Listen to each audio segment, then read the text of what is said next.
Essa é a voz da profecia, uma voz de esperança, que proclama a volta do Senhor. Jesus em breve virá.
Você ou não, ele virá. A profecia diz, a palavra diz que ele virá. Esta é a voz da profecia, uma mensagem de fé e esperança que anuncia a volta do Senhor.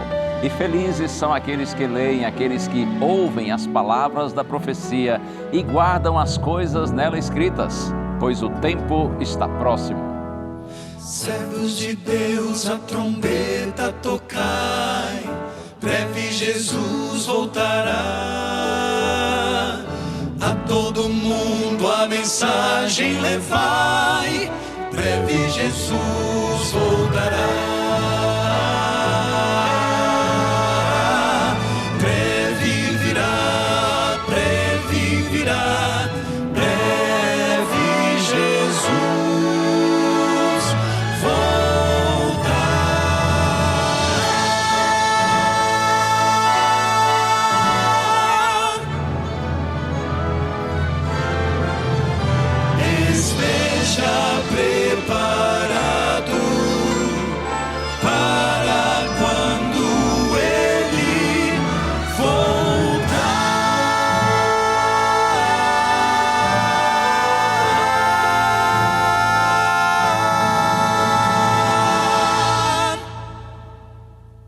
Na primeira carta do apóstolo Paulo aos Coríntios, capítulo 15, verso 57, está escrito assim: graças a Deus que nos dá a vitória por meio do nosso Senhor Jesus Cristo.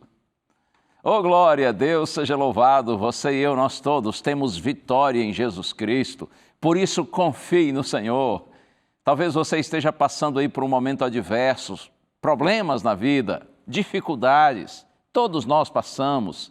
Há momentos que as coisas ficam mais tranquilas, mais leves, mas tem hora que tudo complica, não é? Tem hora que o sol escurece, perde seu brilho, o mundo fica cinza, fica estranho, mas ainda assim confie no Senhor, coloque seus olhos em Jesus Cristo, porque a nossa vitória vem do Senhor.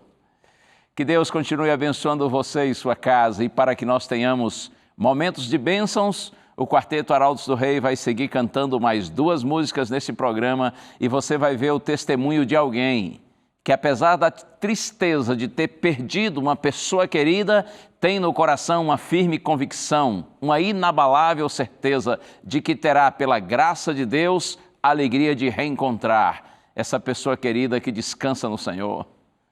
É assim, o povo de Deus é o povo da esperança, o povo de Deus está firmado no Senhor e é do Senhor que vem a força para a gente viver e a certeza de que em Jesus nós somos abençoados.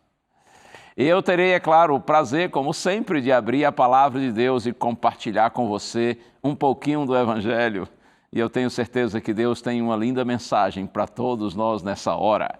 Estamos juntos, já começou a voz da profecia.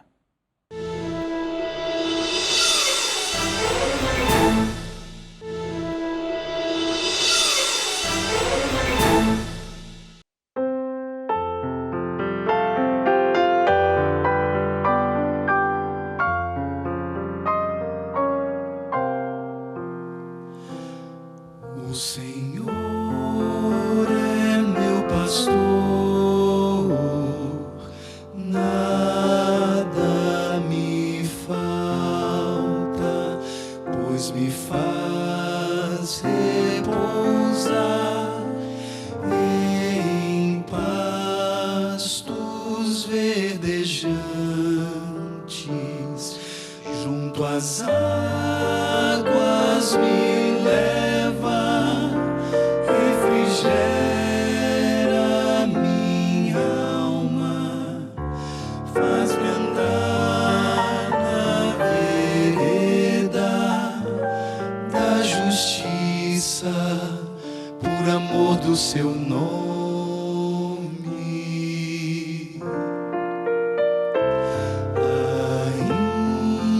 Ainda que eu andasse no vale da morte, não teria temor, porque sei que estás comigo. Tua vara e cajado me consolam na jornada, sim, consolam a mim.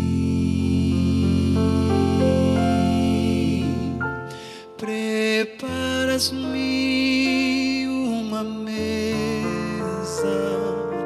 perante mim e os inimigos meus, unges minha cabeça com óleo e o meu cálice transborda. Certamente a justiça, certamente a bondade seguir-me-ão todos os dias e habitarei para sempre na casa do meu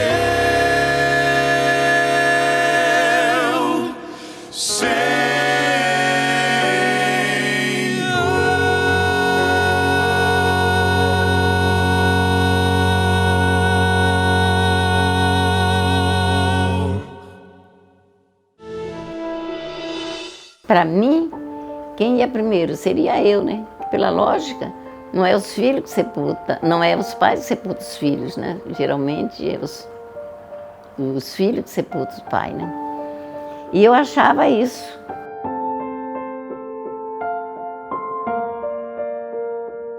Com 10 anos, ele fez a primeira cirurgia. Ele teve problema na mitral, né?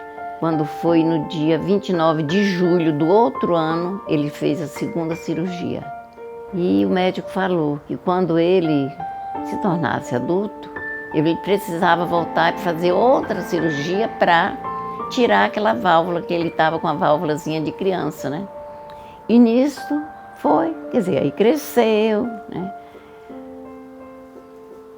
Depois, quando ele começou a se interessar por namoro, pelas meninas, começou ali com a menina da igreja, mas não dava certo, olhava e tal. Depois ele começou a namorar menina de fora. E aí ficou meu filho fora da igreja. E eu só orando, pedindo a Deus, né, que tivesse misericórdia dele, que ajudasse. Cada culto de oração eu pedia, gente, ora pelo meu filho, dava o nome dele.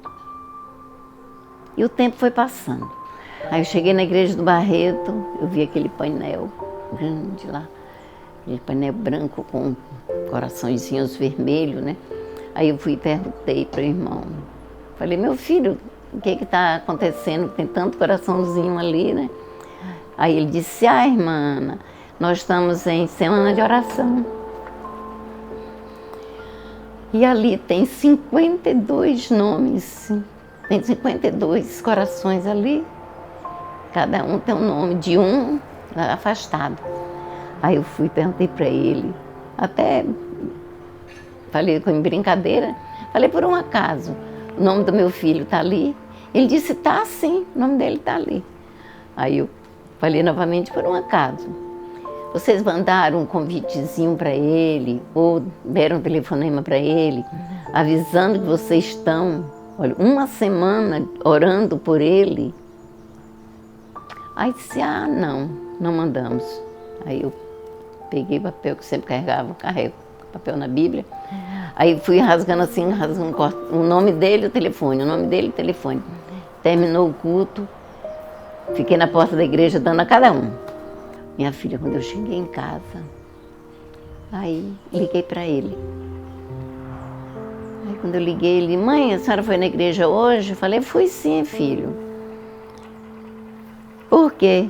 Aí eu falei assim, sim, meu filho, lá está em semana de oração. Ele disse, mãe, já sei. Disse, mãe, hoje eu recebi tanto telefonema. Aí eu perguntei para ele, você vai? Ele disse, mãe, eu não sei ainda. Mas eu digo, a minha fé foi pequena. Eu não fui. Mas ele foi, graças a Deus. Ele disse, mãe, a minha decisão foi tomada. Ali, imagina, né? Aí eu fui agradecendo a Deus, falei, meu filho. Aí ele ficou assim, e quando ele ia na igreja, quando ele ouvia alguém falar, né, que estava com um filho, com uma filha, com problema, ele falava assim, ele perguntava, a senhora está orando pelo seu filho, o filho que fosse? A senhora não deixe de orar, porque eu tenho certeza que se eu estou aqui hoje, que minha mãe nunca deixou de orar por mim. Estive afastada esses anos todos, mas eu sei que minha mãe estava sempre orando. E aí pronto, aí ele já... É que foi pouco tempo, que aí marcaram a cirurgia, né, fazer, e o médico falando, olha, você precisa trocar a válvula, precisa. E ele foi, e aí não resistiu.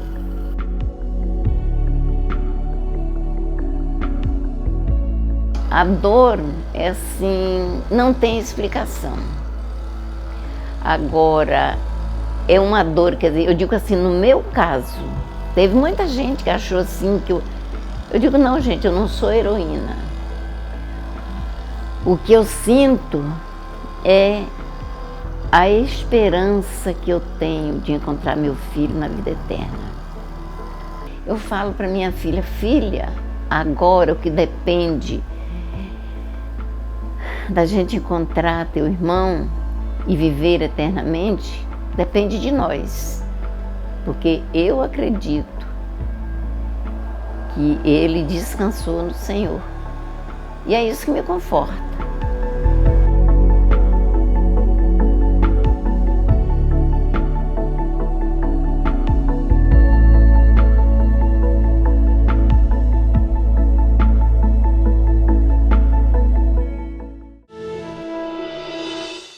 Essa certeza de que a vida vencerá a morte faz toda a diferença, não é?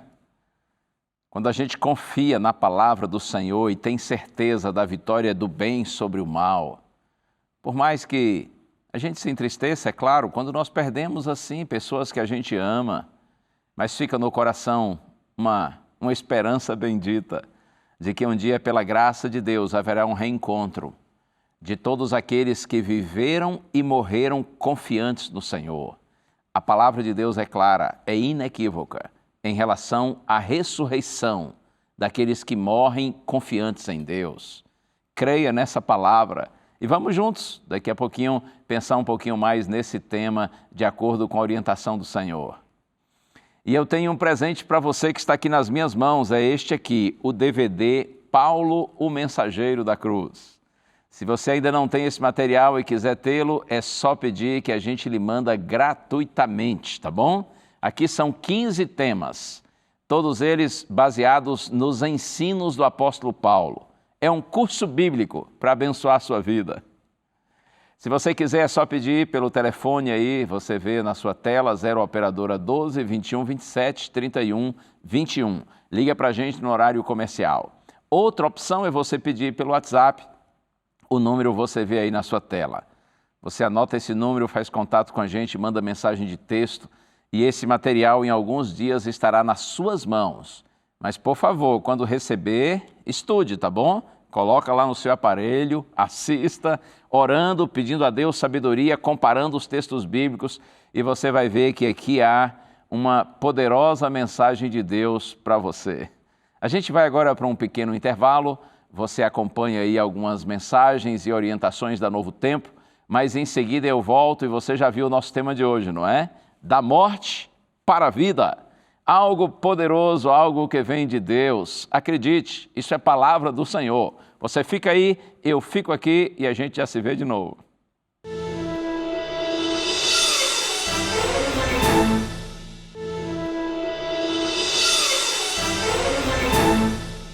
Ok, já estamos juntos de novo. Esse é o seu programa A Voz da Profecia.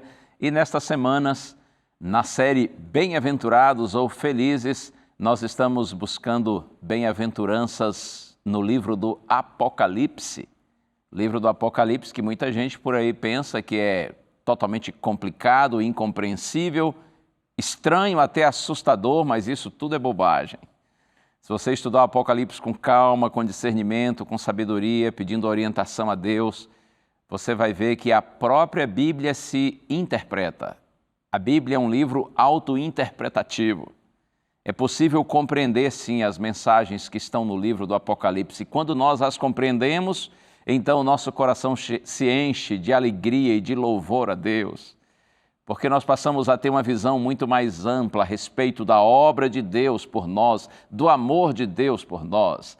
Estudando o livro do Apocalipse, a gente tem ampliado o nosso entendimento a respeito do grande conflito que há entre o bem e o mal, esse conflito cósmico. Porém, mais do que isso, estudando o Apocalipse, a gente vê de maneira clara de que a vitória do bem sobre o mal é certa, é inevitável, é só uma questão de tempo e, pela graça de Deus, pouco tempo.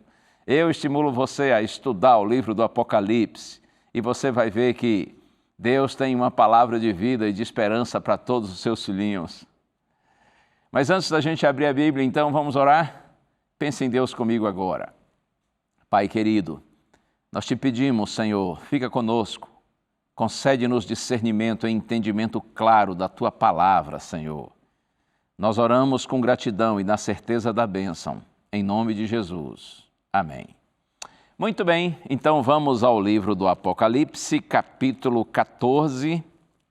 Apocalipse, último livro da Bíblia, capítulo 14, verso 13. Aqui na minha Bíblia está escrito assim: Então ouvi uma voz do céu dizendo: Escreve, bem-aventurados os mortos que desde agora morrem no Senhor. Sim, diz o Espírito, para que descansem das suas fadigas, pois as suas obras os acompanham. João, o discípulo amado, aquele que escreveu o livro do Apocalipse quando estava exilado numa ilha do mar Egeu chamada Pátimos. E João estava exilado ali por ser um pregador do Evangelho, não por outra razão. Foi ali em Pátimos que João recebeu essas revelações grandiosas, extraordinárias de Deus, para que ele pudesse comunicar aos filhos de Deus de todos os lugares do mundo.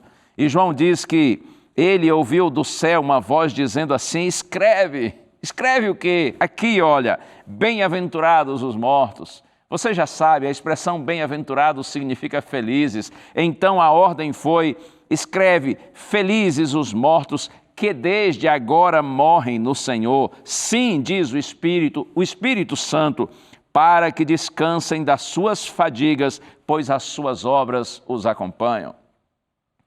Talvez você leia esse texto e pense assim: mas isso aí está muito esquisito, isso está muito estranho, parece que não tem nada a ver. Como pode dizer assim, bem-aventurados os mortos, ou felizes os mortos? Ora, se o coitado morreu, partiu, e você ainda diz que ele é feliz, quem é que quer morrer? Naturalmente a gente não quer morrer, muito pelo contrário, a gente quer viver, e a gente fica com dó de quem morreu. Mas o texto está dizendo que os mortos são felizes. Não parece estranho isso? Celebrando a morte do coitado. Finado, afinada, em vez de lamentar e dizer que dó que morreu, a Bíblia diz: felizes, bem-aventurados os mortos. Ei, mas presta atenção aqui. A gente precisa ler a palavra de Deus com discernimento.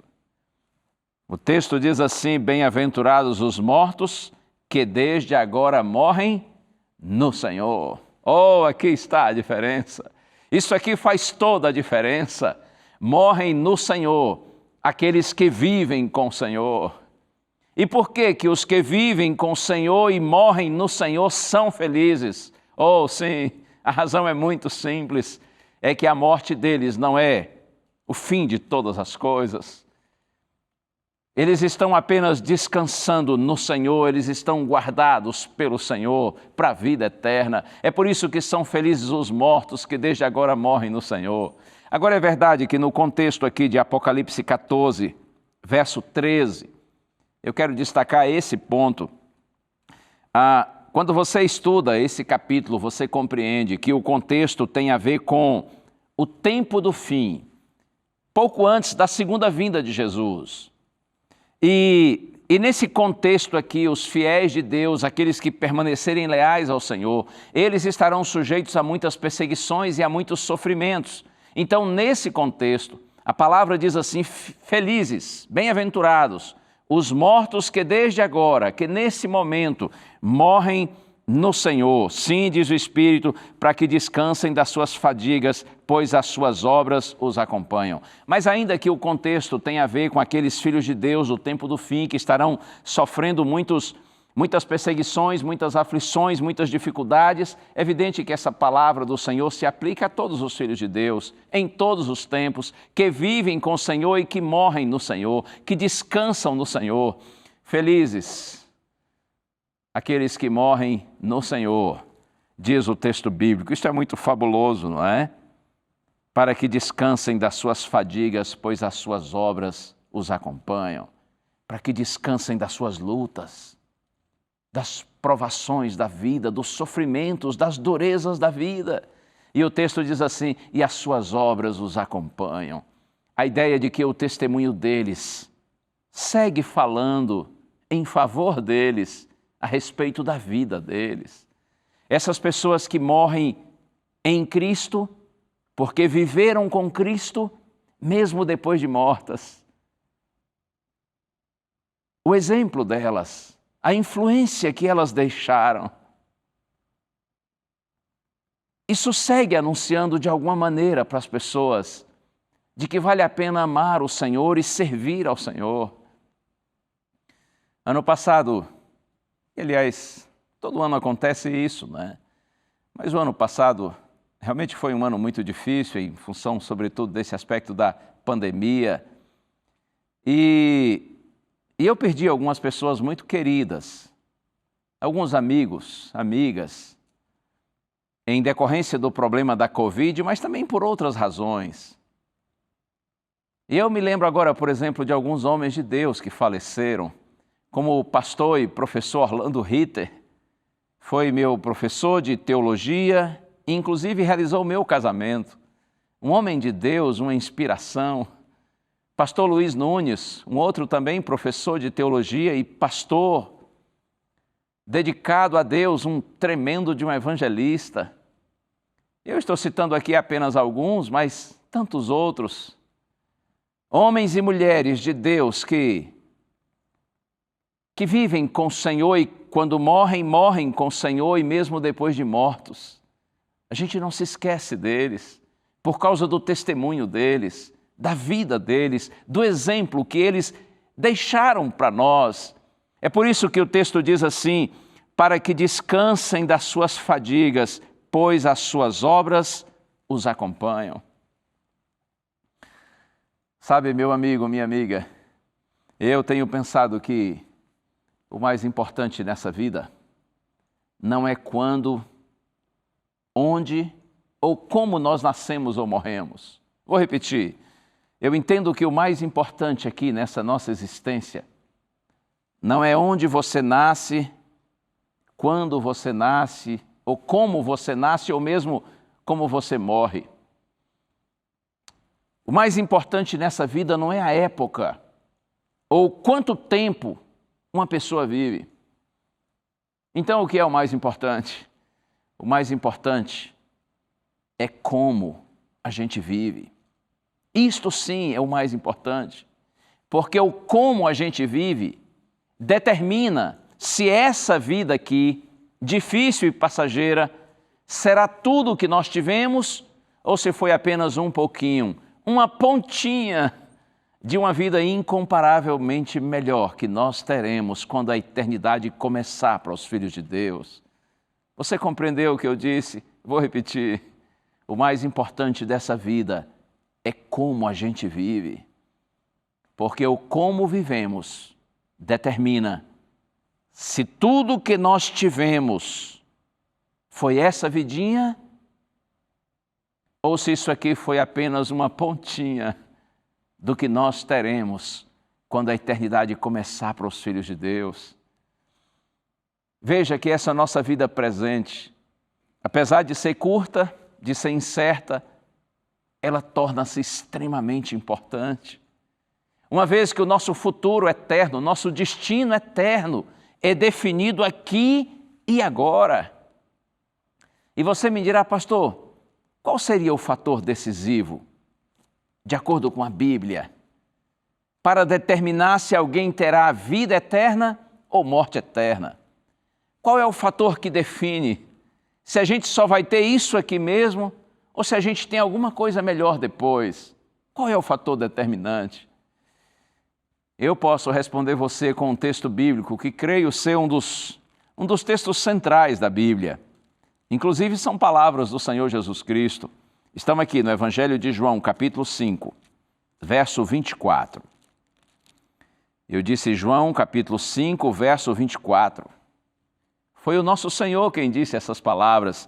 Está escrito assim: em verdade vos digo, quem ouve a minha palavra e crê naquele que me enviou, tem a vida eterna. Não entra em juízo, mas passou da morte para a vida. Oh, essas palavras são muito poderosas. Por isso que eu disse que eu creio que essas palavras aqui estão entre as mais principais ditas por Cristo, as mais importantes ditas por Cristo.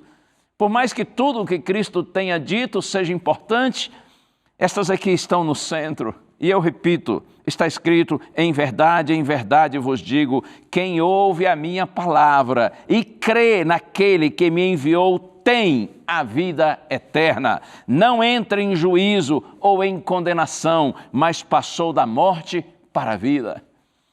Qual é o fator determinante para a gente ter morte ou ter vida?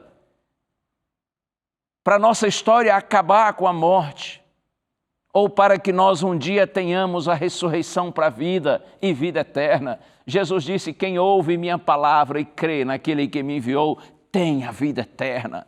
Não entra em juízo, em condenação, passou da morte para a vida. Se você crê em Jesus Cristo de todo o seu coração, e você confessar isso diante de Deus e dos homens, e se você permanecer crendo em Cristo por todos os dias da sua vida, então ouça aqui, meu amigo, minha amiga, você já passou da morte para a vida. Você me dirá, pastor, então eu não vou morrer mais? Bom, talvez morra, se Jesus não voltar logo. Mas ei, creia, essa sua morte não será o fim. Essa morte é apenas uma interrupção temporária de sua vida, porque você, se você vive e crê em Cristo, você já passou da morte para a vida. Não existe fim para aquele que está ligado ao eterno. Se você realmente crê no Senhor de todo o seu coração, você está no caminho da vida, no caminho de Deus. Acredite nisso.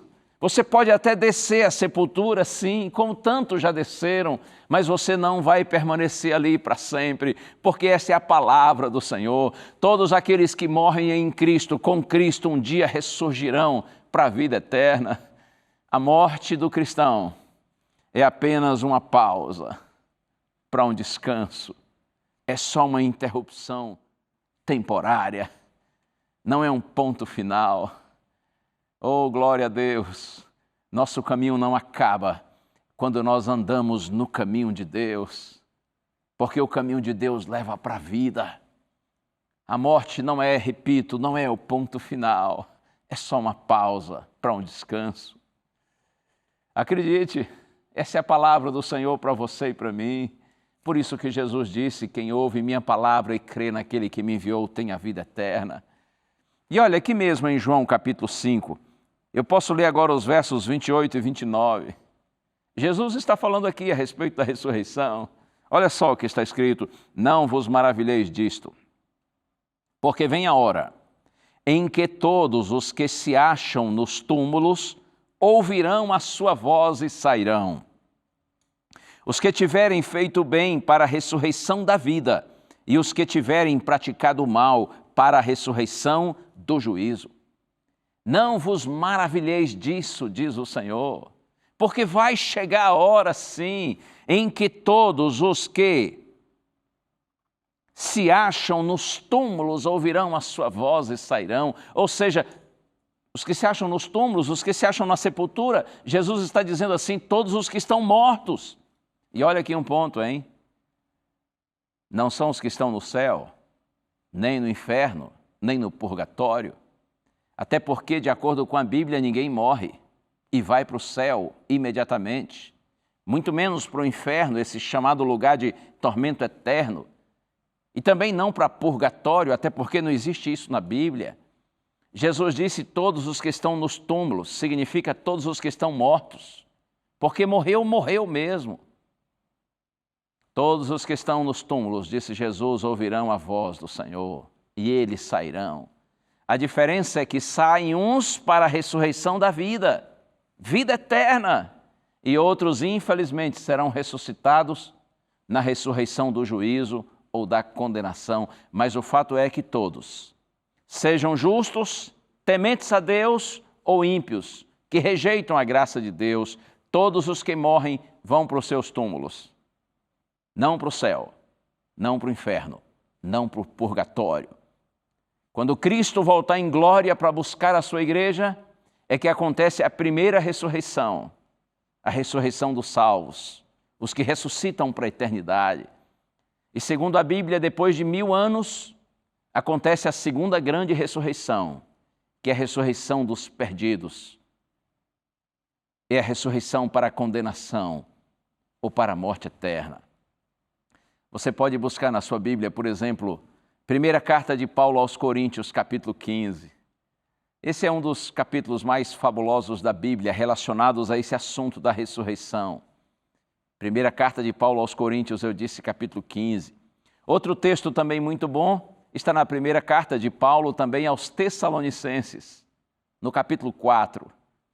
Aí você vai ver que esses dois textos falam de maneira clara de que na segunda vinda de Cristo acontece a ressurreição de todos aqueles que morreram, viveram e morreram confiantes no Senhor. É a ressurreição para a vida eterna. Mas se você for Apocalipse capítulo 20, especialmente nos versos 5 e 6, você vai ver que ali a Bíblia apresenta a segunda ressurreição, que é a ressurreição para a morte eterna, a ressurreição para a condenação. É a ressurreição daqueles que viveram neste mundo, porém rejeitaram a graça de Deus, por isso viveram e morreram perdidos. Então eles serão ressuscitados para receberem o seu castigo, a sua condenação, e de acordo com a palavra de Deus vai cair fogo do céu e consumi-los, juntamente com o diabo e todos os seus anjos, e Deus estará aniquilando, extirpando por completo o pecado, os pecadores e os demônios. E Deus vai purificar esse mundo com fogo e vai estabelecer aqui novos céus e nova terra nos quais haverá justiça. Sabe que tendo esse conhecimento bíblico a respeito da vida, da morte, da ressurreição, fica mais fácil, inclusive, para a gente compreender certas outras, declarações bíblicas. Por exemplo, lá no Salmo 116, verso 15, está escrito assim: preciosa é aos olhos do Senhor a morte dos seus santos. Esse é um texto que também parece estranho a princípio, não é? Preciosa é aos olhos do Senhor a morte dos seus santos. Os santos aqui são aqueles que amam a Deus, que andam nos caminhos de Deus, também muitas vezes chamados de justos, fiéis ao Senhor. Preciosa é aos olhos do Senhor a morte dos seus santos. Não parece estranho? Porque, pela nossa lógica, deveria estar escrito assim: Deus fica triste com a morte dos seus santos, tadinhos, eles morreram. Mas o texto diz o contrário: é preciosa aos olhos do Senhor a morte dos seus santos. Por que é preciosa aos olhos do Senhor a morte dos seus santos? A razão está aqui, a explicação do Apocalipse que nós lemos. Porque aqueles que vivem com Cristo morrem com Cristo, eles descansam das lutas da vida, dos sofrimentos da vida, e eles estão reservados, eles estão selados, eles estão guardados para a vida eterna. É por isso que Deus considera preciosa aos seus olhos a morte dos seus santos. Eles tiveram a sabedoria durante a vida de escolher o Senhor, eles viveram com o Senhor, por isso eles morreram com o Senhor, e eles serão ressuscitados com o Senhor. Eles viveram e morreram com esperança, e Deus há de ressuscitá-los de maneira gloriosa para a eternidade. É preciosa aos olhos do Senhor a morte dos seus santos, porque Deus sabe que todo filhinho dele que morre confiante nele já está reservado para a eternidade. Agora o diabo não vai mais poder tentá-lo, não vai mais conseguir separá-lo de Deus. Você compreende? Isso é maravilhoso, não é? Preciosa é, diz o Senhor, aos seus olhos a morte dos seus santos. Mas lá em Ezequiel, capítulo 33, verso 11, tem uma outra declaração interessante. Diz assim, Deus está dizendo assim: não tenho prazer na morte do ímpio, mas que se converta e viva. Se Deus vê como preciosa a morte dos seus santos, por outro lado, o Senhor diz assim: já quanto à morte do ímpio, eu não tenho prazer. Pelo contrário, o prazer de Deus é que ele se converta, se arrependa e viva. Bom, a explicação é simples, nem precisaria dá-la, não é? Deus vê como preciosa a morte dos seus santos porque eles morrem salvos. Deus vê com tristeza a morte do ímpio, porque o ímpio morre perdido. Depois da morte, meu amigo, minha amiga, não há mais oportunidade de mudança de nosso status no que diz respeito à condição espiritual. Nós podemos alterar nosso destino da morte eterna enquanto estamos em vida. Quando nós escolhemos o Senhor, quando nós aceitamos a bendita graça do Senhor Jesus Cristo.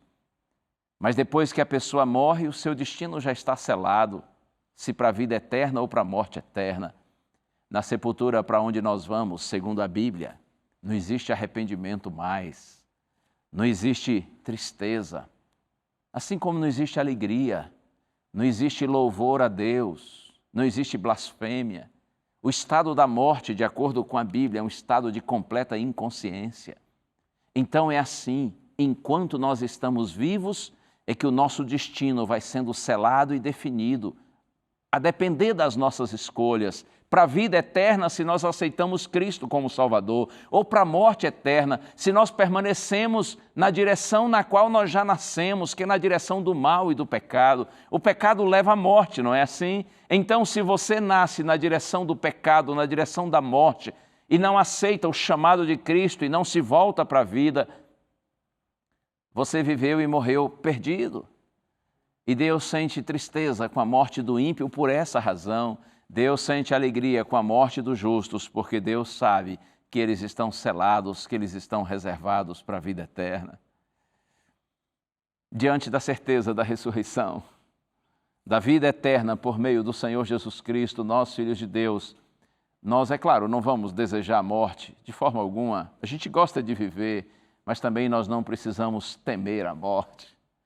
Lembra das palavras de Paulo, Romanos 14, verso 8? Esse é o lema, inclusive, da geração 148, uma geração de jovens decidida a viver e morrer por Cristo, a fazer o melhor para anunciar o Evangelho. Romanos 14, verso 8, Paulo diz assim: se vivemos, para o Senhor nós vivemos, mas se morremos, para o Senhor morremos. Quer, pois, vivamos ou morramos, somos do Senhor. Essa é a certeza do cristão. Quer vivamos ou morramos, somos do Senhor. A gente prefere viver, mesmo que essa vida seja muito complicada e difícil, mas é que Deus colocou em nosso coração o desejo pela vida, não é? Como diz o sábio Salomão, Deus pôs a eternidade no coração do homem. É por isso que a gente gosta de viver. Esse nosso anseio pela vida é, inclusive, uma evidência da nossa origem, da nossa criação, do dom da imortalidade. para o qual Deus nos criou. Mas se a gente morrer, a gente vai na boa. Não tão na boa, mas a gente vai tranquilo, a gente vai em paz, porque nós sabemos que nem a morte pode nos separar do amor de Deus que está em Cristo Jesus, nosso Senhor. Essas são palavras de Paulo, tão bonitas. Romanos capítulo 8, nem a morte pode nos separar do amor de Deus que está em Cristo Jesus, nosso Senhor. E talvez você pense assim, pastor, dizer essas coisas todas aí é legal, é bonito, transmite assim força, vida, esperança, mas na hora que a coisa se complica e você sente que está chegando sua senha, já estão lhe chamando, aí, pastor, essas palavras bonitas, essa esperança, essa alegria toda, será que isso continua no coração da gente ou bate um desespero? A gente fica apavorado, desesperado, como é que fica? Pois eu quero lhe dizer que o mesmo homem que disse essas palavras, de que nem a morte pode nos separar do amor de Deus que está em Cristo Jesus, nosso Senhor, quando ele viu a morte bem de perto, quando ele sabia que de fato estava chegando a sua hora de ser martirizado, de ser assassinado por ser um pregador do Evangelho, esse homem estava com seu coração cheio de paz. Eu quero ler o texto que está aqui na segunda carta de Paulo a Timóteo, capítulo 4, a partir do verso 6. Essa segunda carta de Paulo a Timóteo é o último texto de Paulo. Paulo estava, quando escreveu essa carta, preso em Roma pela segunda vez. Ele sabia que a sua morte era apenas uma questão de tempo. Paulo já podia pressentir a proximidade de seu martírio. E escrevendo essa carta a Timóteo, que por sinal é uma carta muito linda, ele diz assim: quanto a mim, estou sendo já oferecido por libação e o tempo da minha partida é chegado. Essa expressão, estou sendo oferecido por libação, tem a ver com o derramamento de um líquido. Geralmente era óleo, leite ou vinho, que era uma espécie de oferta oferecida ao Senhor nos tempos do Antigo Testamento. Então, quando Paulo diz assim, eu sinto que já estou sendo oferecido por libação, é como que dizendo assim, eu sinto que a minha vida já está sendo oferecida a Deus como um sacrifício, como uma oferta a Deus. E ele diz assim, o tempo da minha partida é chegado, a hora da minha morte se aproxima, combati o bom combate, completei a carreira e guardei a fé. Combati o bom combate, quer dizer, eu lutei os combates do Senhor, a luta da fé, a luta para permanecer leal e fiel ao Senhor. Eu guardei a fé, diz Paulo, ou seja, eu mantive a doutrina, o ensino, a palavra, e eu completei a carreira, isto é, eu cumpri a minha missão. Que tremenda segurança, não é? Combati o bom combate, completei a carreira, guardei a fé. E agora veja no verso seguinte, verso 8, ele diz assim, já agora a coroa da justiça me está guardada, a qual o Senhor reto juiz me dará naquele dia, e não somente a mim, mas também a todos quantos amam a sua vinda. Eu estou certo, diz Paulo, que a coroa da justiça me está guardada, a qual o Senhor, reto juiz, me dará naquele dia. Aqui ele não está falando do dia da sua morte, porque a recompensa dos justos, assim como a punição dos ímpios, não vem imediatamente após a morte, segundo a Bíblia. Paulo aqui está dizendo que o reto juiz lhe daria a coroa da vida naquele dia, ou seja, no dia da vinda do Senhor. Por isso ele diz assim, não somente a mim, mas também a todos quantos amam a sua vinda. Eu vou morrer, diz Paulo, eu estou certo que vou morrer, eu pressinto que a morte está chegando, mas eu estou em paz no meu coração, a minha vida está sendo dedicada como oferta a Deus, eu estou em paz porque eu sei que eu combati o bom combate, eu permaneci firme ao lado do Senhor, eu guardei a fé, eu mantive a palavra, eu fui fiel à doutrina, ao ensino do Senhor, eu completei a minha missão, eu vivi para a glória de Deus, eu anunciei o Evangelho, eu procurei fazer o melhor para a glória do Senhor e dedicar os meus dons a Deus. Eu estou em paz, eu estou certo de que a coroa da justiça me está guardada, a qual o Senhor, reto juiz, me dará naquele dia. E aí Paulo lembra de você e de mim e traz conforto ao nosso coração e diz assim: e não somente a mim, mas a todos quantos amam a sua vinda. Vai chegar o dia, vai chegar a hora, quando todos aqueles que hoje vivem e creem em Cristo, por isso já passaram da morte para a vida, receberão o dom da imortalidade. Serão ressuscitados por Cristo, se morreram em Cristo, e pela graça do Senhor nós teremos a vida eterna. Deus abençoe você. Eu não sei como você está vivendo nesse momento. Talvez o seu coração esteja triste porque você perdeu ano passado, ou nesse ano, ou já há mais tempo. Você perdeu uma pessoa querida, uma pessoa amada. E você sente saudade. É assim, o tempo passa, o luto passa, mas a saudade fica, não é? A saudade permanece. A gente nunca se esquece das pessoas que nós amamos e que nos amaram e que já se foram, já descansaram. Mas se esse filhinho de Deus, essa filhinha de Deus confiou no Senhor, creia. Durante a vida ela passou da morte para a vida. A morte dela foi e é apenas uma interrupção temporária, porque na volta de Cristo todos os que morreram confiantes nele serão ressuscitados com um corpo perfeito, imortal e glorificado para a vida eterna. Deus abençoe você, que Deus conforte o seu coração, alimente a sua esperança, a certeza do reencontro. O quarteto já está pronto para cantar. Ouça agora, Arautos do Rei, virá um novo dia.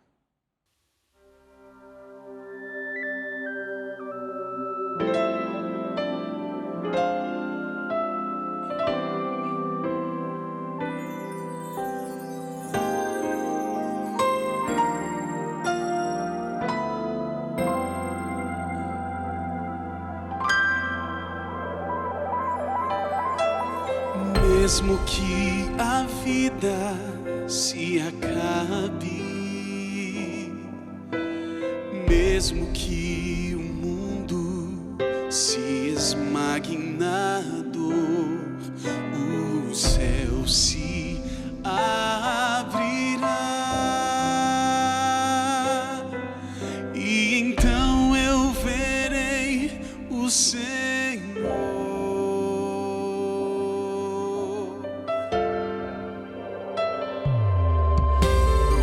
Mesmo que apareça outra geração e alguém esqueça nossa pregação, virá um novo dia, uma nova manhã. A glória do Senhor já brilha em meu coração. Virá um novo dia, no Evangelho pregado, no amor espalhado a quem precisa. Nesse dia Jesus vai voltar. Mesmo que o tempo se demore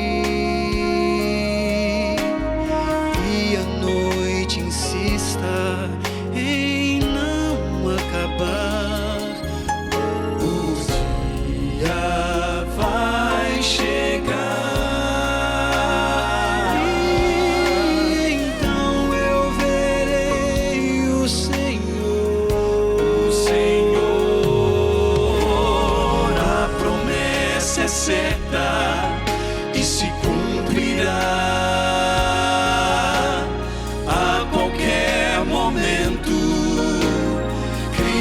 Cristo Jesus vai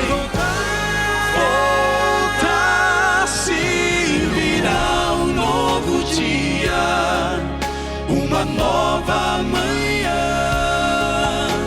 A glória do Senhor já brilha em meu coração. Virá um novo dia, no Evangelho pregado, no amor espalhado a quem precisa. Nesse dia Jesus vai voltar. Virá um novo dia, uma nova manhã. A glória do Senhor já brilha em meu coração. Virá um novo dia, no Evangelho pregado, no amor espalhado a quem precisa. Nesse dia Jesus vai voltar. Nesse dia, oh sim,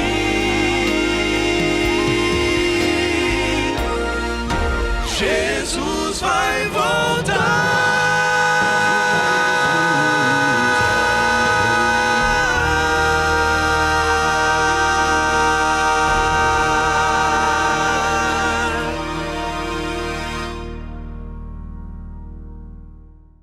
Virá sim um novo e glorioso dia para aqueles que confiam no Senhor.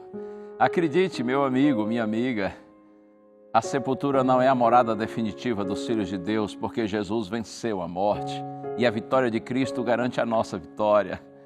João estava lá na ilha de Patmos, exilado por ser um pregador do Evangelho. E dentre as grandiosas revelações de Deus para João, no Apocalipse, João diz que em certo momento ele teve o privilégio de ver o Cristo glorificado. Está aqui, Apocalipse capítulo 1, a partir do verso 17. E João diz assim: quando o vi, caí a seus pés como morto. Porém ele pôs sobre mim a mão direita, dizendo: não temas, eu sou o primeiro e o último. E aquele que vive, estive morto, mas eis que estou vivo pelos séculos dos séculos, e tenho as chaves da morte e do inferno. Tremendo, hein?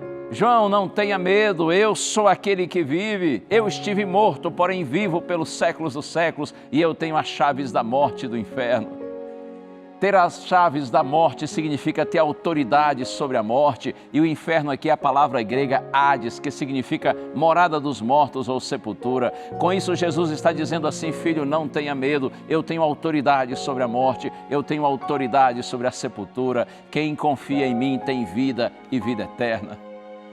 Deus abençoe você, traga conforto ao seu coração, na certeza de que aqueles que morrem em Cristo, com Cristo um dia ressurgirão. Mas os que morrem em Cristo são os que vivem com Cristo. Por isso, em nome de Jesus, eu apelo a você: viva com Cristo, receba Jesus como seu Salvador e Senhor, e assim você vai viver com esperança.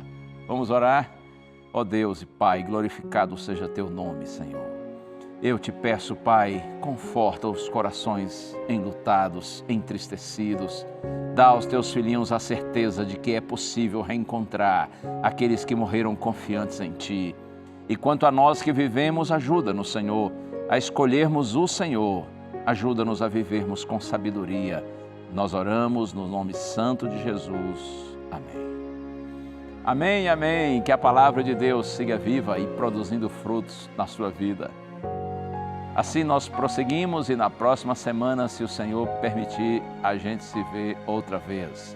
Fique com o seu coração cheio da esperança que vem de Deus. Um abraço, tchau.